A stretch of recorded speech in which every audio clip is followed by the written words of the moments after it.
Coach, sige.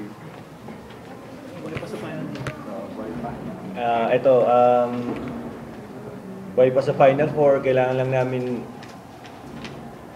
one game at a time. Sinabi ko nga sa mga bata, one game at a time, one possession, every possession counts. So yun ang battle cry namin ngayon. Coach, kay Reggie Boy. Reggie Boy, nag-step up siya sa practice. Nag-step up naman siya sa practice. May mga injured player kami. Kailangan namin ng player na mag-step up. Si Reggie Boy nagpakita this game. Ang ina niya kay Ed, bakit siya hindi nakalaro? Na-sprain si Dakiwag sa practice namin. So, hindi siya fit to play ngayon. Anong nakita mo kay Basibas kasi hindi siya kasama sa mga highly touted rookies galing ang late sa atin. Anong nakita mo sa kanya? Ba't mo siya linay up this year? Athletics si Basibas eh. So, yung basketball skills niya mataas. Nagle-learn pa lang siya this year sa UAAP. Ang maganda niya, nag-step up siya ngayon. Maganda yung laro niya. Was this after, di ba, yung last game naglaro siya ng maraming point? Was this like an after-shoot of that game ba? Oo, yun. Naka-ready naman lagi yung bata eh. No? Si Reggie Boy, every practice, go hard talaga siya eh. So yung pinapractice niya ng hard, lumabas niya yung game na to.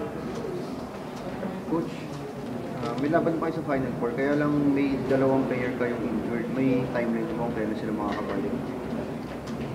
Si Kevin Ferrer, hindi ko pa alam kung kailan siya makakabalik. Si Dakiwag, hopefully this Saturday makalaro siya. Kung wala yung dalawa, kailangan namin ng players na mag-step up ulit. So, you're playing against Ateneo kasi yan ang parang make or break na yung season. Oo, yun ang ano namin eh. Kailangan manalo na kami every game eh. So one game at a time ang tingin namin eh. Itingnan namin every game. Basta we work hard. Yung puso kailangan nandun na nawawala sa amin. Against Ateneo, kailangan i-double effort namin yung ginagawa namin. Coach, na-worry siya price yung sa outburst ni Coach Real Madrid kanina sa first quarter po.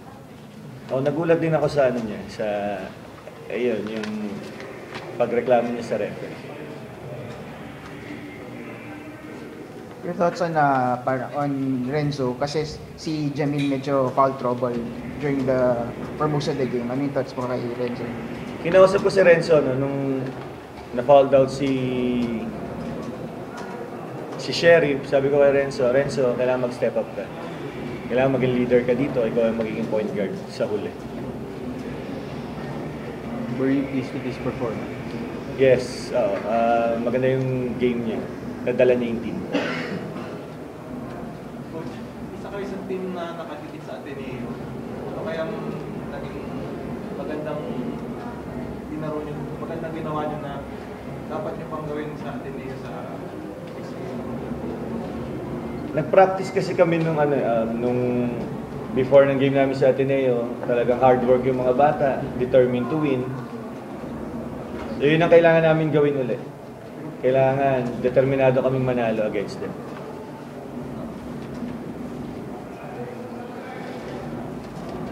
Congratulations to Thank you po. Thank you. Thanks, Coach.